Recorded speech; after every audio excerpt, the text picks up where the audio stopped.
Hello guys, welcome back to my channel. আর সবাইকে শুভ শারদিয়া মহাসপ্তমীর অনেক অনেক শুভেচ্ছা।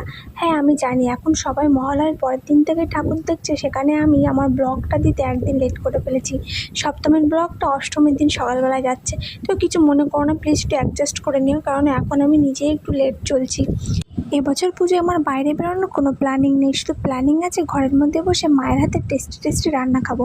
কিন্তু সকালবেলা সেই দিন বাবা পরোটা নিয়ে এসেছিলো, কারণ মা তখন রান্না হয়ে উঠেছিল না আর আমার খিদে পেয়ে গেছিলো। আর তারপরে দুপুরে চিকেন দিয়ে একদম জমিয়ে খাওয়া দাওয়া করলাম।